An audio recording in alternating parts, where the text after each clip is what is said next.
Nah ini yang sekarang ini yang banyak di kalau yang sekarang dipakai ini adalah teknologi yang sekarang ini sedang banyak orang pergunakan untuk membantu sebuah pendidikan. Mulai dari jadi ini yang paling populer saat ini emosi. Karena kan semua orang pengen tadi dapat ilmu dari yang terbaik. Jadi orang-orang berlomba-lomba untuk menggunakan emosi. Atau ya kalau kita di levelnya kita ya paling menggunakan sebuah e-learning gitu ya, LMS gitu ya, untuk membantu mengorganisasikan sebuah pembelajaran. Ya, nah ini adalah salah satu teknologi yang pastinya semua orang pakai saat ini ya, kebanyakan menggunakan seperti ini. Atau nanti ya ini adalah contoh beberapa ini ya, softwarenya seperti kalau saya pakai Moodle di kampus karena gratis kan.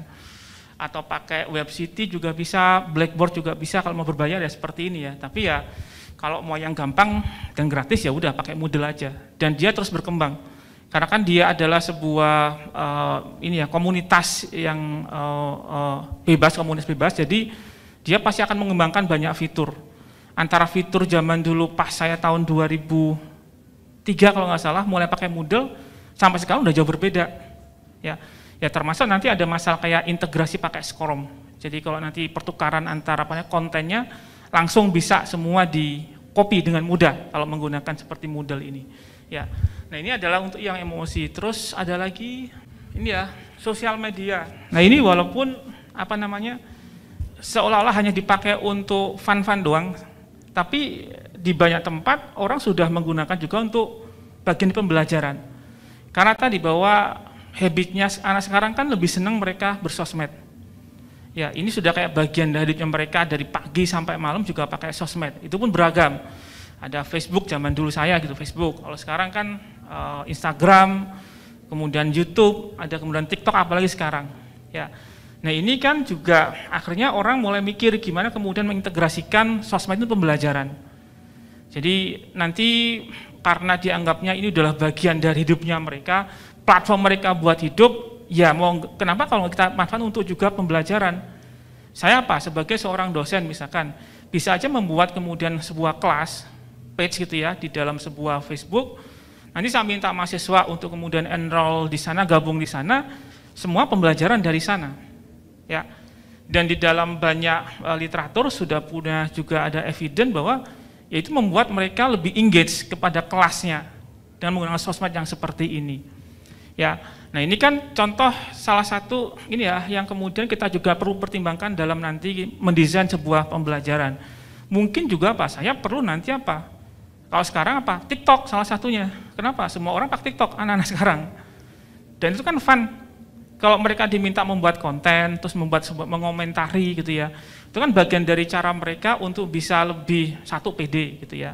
Lebih pede, terus mereka bisa mengeksplor kemampuan teknologinya mereka bisa membuat konten yang menarik gitu ya. Nah itu kan nanti kalau ada ditambahkan dengan nanti berapa jumlah like-nya, berapa jumlah love-nya, berapa jumlah nanti yang komentar, kita kan bisa hitung sebagai sebuah sebagai sebuah performanya dari seorang mahasiswa. Semakin mungkin yang banyak mendapat love, semakin banyak komentar, mungkin mereka dianggap sebagai konten yang menarik.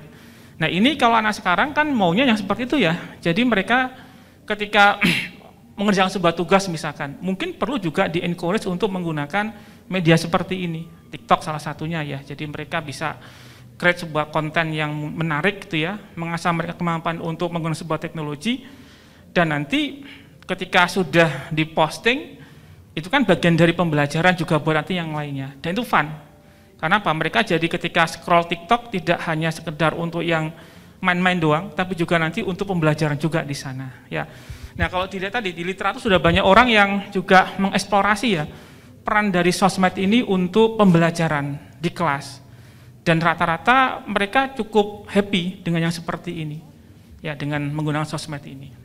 Terus juga dengan podcast juga ya, kalau yang zaman dulu kan ada orang membuat podcast, saya misalnya sebagai seorang dosen ya buka sebuah channel tertentu, nanti kemudian saya upload materi saya yang nanti akan berikan, ya nanti kemudian akhirnya orang bisa nonton ya.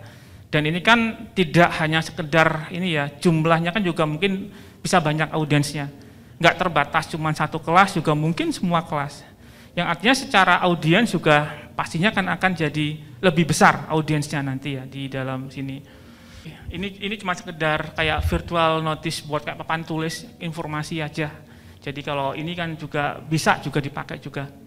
Nah, terus juga ini salah satunya juga yang juga dipakai adalah wiki. Ya, ini kan contoh mengkonstruk sebuah pengetahuan secara bersama-sama gitu ya. Jadi kadang-kadang nanti dalam mendesain dalam sebuah kelas boleh jadi apa? Mereka diminta untuk membuat sebuah definisi konsep. Misalkan tolong jelaskan apa yang dimaksud dengan sebuah teknologi. Nanti setiap orang kan akan mempunyai pendapat sendiri-sendiri, mereka bisa merumuskan gitu ya versinya mereka, terus kemudian nanti mereka perlu diskusi sampai dapat satu misalkan ya sebuah konsepsi bersama. Ini adalah versi yang kemudian saya sepakati dengan kelompok-kelompoknya saya. Ya, nah ini juga nanti yang banyak orang pergunakan ya seperti ini. Ada juga bagaimana menggunakan wiki, misalkan untuk mengkonstruk sebuah sebuah keilmuan tertentu ya.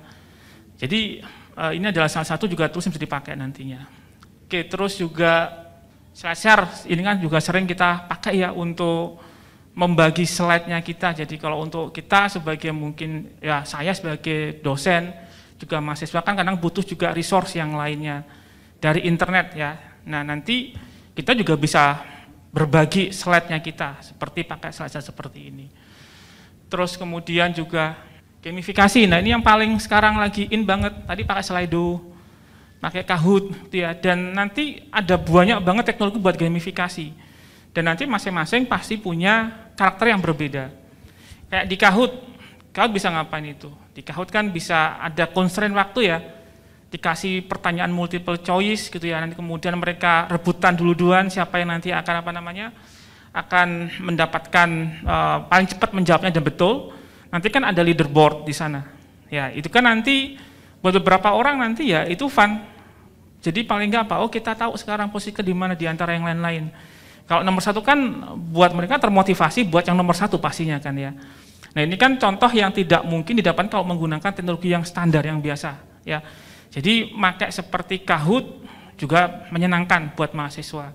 Cuman ya dosennya mesti prepare ini aja menyiapkan soal-soalnya agak cukup banyak ya, pertemuan mesti mikirin soal apa nanti yang mau diberikan.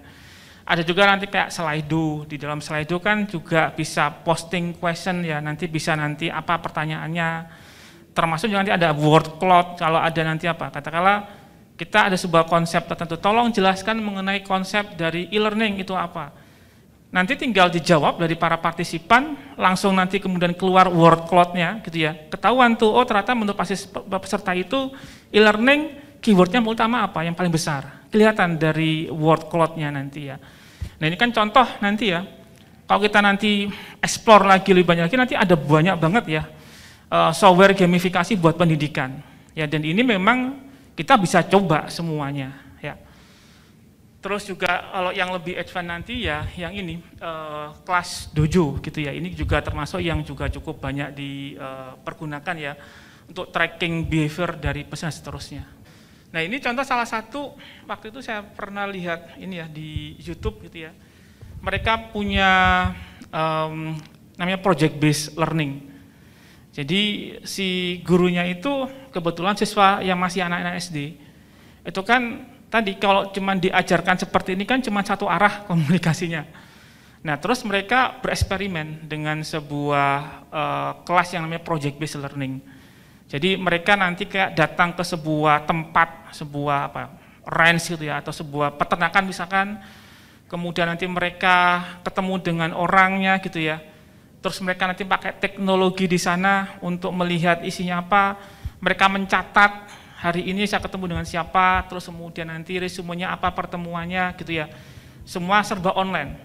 Nah nanti akhirnya kan mereka jadi punya banyak ilmu tadi itu ya, jadi dengan interview langsung misalkan ketemu orang siapa, misalkan ada orang menjaga dalam sebuah tempat tertentu, ditanya, tolong jelaskan dong Pak, kenapa misalkan kita perlu apa itu konsepsi mengenai petangan dari sebuah sapi. Ya, nah ini kan contoh buat anak-anak kan pasti fun, menyenangkan ya, mereka langsung terjun langsung di lapangan, terus mereka bisa explore banyak hal di sana, tanya apa saja. Mereka diberikan tools untuk mencatat semua hasil interviewnya mereka, Dan akhirnya nanti mereka punya satu konsep yang kita bisa luruskan kalau salah di belakang dari gurunya. Ya, nah ini nanti contoh salah satu namanya, kalau yang di sini adalah namanya geoliterasi project. Ini lebih ke arah untuk masalah geografi yang di case yang dipakai di sini. Nah itu adalah tadi teknologi yang sudah orang sering pakai saat ini. Nah untuk ke depan nanti ini kan kita masuk dalam era industri 4.0. Di mana industri 4.0 kan bergantung pada teknologi kunci seperti nanti ada artificial intelligence, ada teknologi seperti big data analytics gitu ya. Ada namanya Internet of Things, terus ada juga nanti 3D printing, ya, terus nanti juga ada teknologi seperti virtual reality, augmented reality. Nah nanti semua kan contoh teknologi yang memang akan banyak dipakai di industri 4.0. Dan termasuk nanti di dalam konteksnya pendidikan juga sama. Bahwa nanti semua orang pasti mau nggak mau akan melewati fase ini, menggunakan semua teknologi ini untuk pendidikan. Nah, cuma tadi bentuk dari support teknologinya tidak hanya sekedar untuk misalkan perkuliahan di kelas, tapi juga apa? Termasuk menciptakan sebuah environment yang namanya adalah smart environment, smart class. Ya. Nah, misalkan bayangkan seperti ini. Katakanlah di dalam ruang kelas ya. Kalau di ruang kelas yang biasa, kita dosen kan mungkin nggak tahu apa namanya mahasiswa itu apakah ngerti atau tidak. Bayangkan kalau misalkan nanti Bapak Ibu dalam sebuah kelas ada sebuah kamera yang memonitor, ya. Terus kemudian dia memotret wajah, sekian semua wajah di sini. Terus kemudian ada program menganalisis wajahnya, terus tahu, oh kayaknya si Pak Nizar lagi lesu, loyo, kayaknya dia ngerti deh. Kalau sekarang kan tanya, ada ngerti nggak? Semua diem. Kita nggak tahu, mereka benar-benar ngerti, atau bingung, atau nggak peduli. Tapi kalau pakai sebuah program nanti yang menggunakan artificial intelligence, bisa dilatih programnya untuk melihat wajah dari orang gitu ya, untuk melihat sebenarnya tendensi orangnya ini adalah orang dalam keadaan memang mengerti betulan, atau orang memang kemudian lagi bosen, boring banget gitu ya, atau apa gitu kan. Nah nanti kan contoh kalau teknologi kita pasang misalnya di ruang kelas, kita bisa membuat sebuah monitoring. Kalau ternyata, wah kayaknya menurut program langsung muncul alert, semua orang bosen, ya sudah, mungkin apa, dosen perlu mengubah cara dia mengajar nantinya. Ya, nah ini kan contoh ya, walaupun tidak dipakai untuk membantu pembelajaran, tapi secara environment mungkin bisa membantu dosen untuk membuat pedagogi yang lebih baik buat para mahasiswa. Membuat apa? Decision dia, membuat plan tertentu. Ya, yang nanti mungkin ini kan ya kalau saya senang-senang aja nih kalau ada nanti tools seperti itu. Ya, nah cuman namanya masih emerging, semua masih dalam tataran adalah penelitian. Tapi mungkin nanti kalau mungkin dalam waktu mungkin 5-10 tahun lagi ini pasti akan sudah ada. Ya, apalagi sekarang eranya apa? Startup.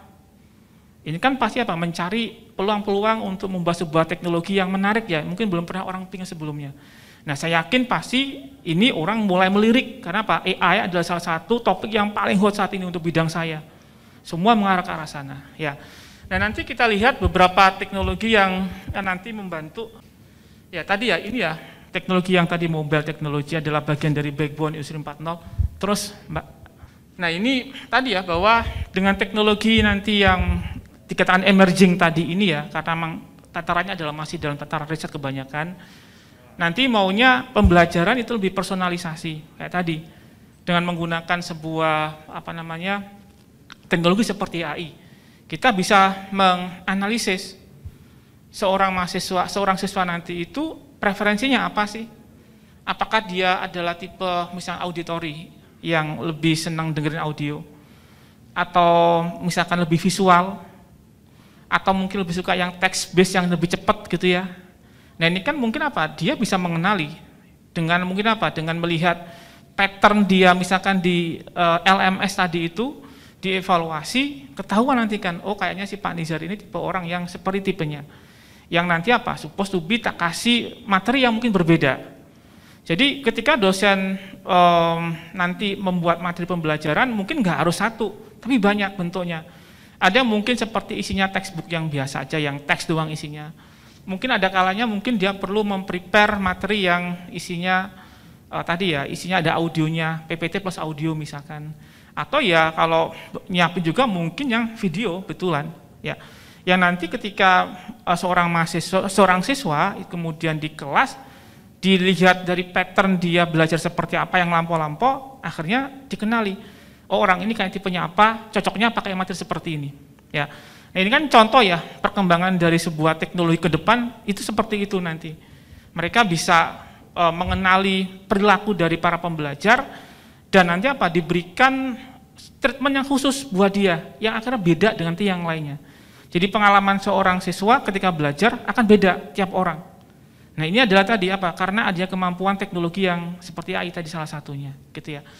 Terus juga nanti partisipasi juga pasti akan lebih meningkat ya tadi karena ada banyak teknologi seperti gamifikasi ya yang bisa nanti dipakai untuk membuat mahasiswa jadi lebih aktif untuk menyampaikan pendapatnya mereka.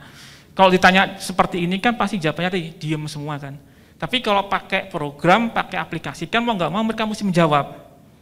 Ya walaupun jawabnya ya by text tapi ya nggak apa-apa. Paling tidak mereka jadi berpartisipasi. Jadi anytime kalau pas nanti apa namanya mereka nggak fokus, tinggal kasih kuisnya aja langsung bangun semua nanti harus jawab soalnya. Ya. Terus juga nanti self regulation juga jadi ini ya karena tadi bahwa mereka akhirnya berhak untuk mengepet yang mereka inginkan sendiri. Kalau saya memang nggak bisa sebuah topik, ya sudah saya mungkin perlu berlambat-lambat gitu ya menentukan arah mau ke arah mana ya. Tapi kalau misalkan tadi saya adalah orang yang lebih apa namanya sudah cukup menguasai topik ini, saya boleh cepat sekali untuk nanti cara untuk belajarnya nanti. Ya dan termasuk tadi ya apa namanya menilai tambahnya kan banyak tadi ya, karena dengan dukungan dari sebuah teknologi ini kan bisa untuk banyak hal tadi, tidak sekedar untuk pembelajaran dan pengajaran, tapi juga untuk semua environment-nya.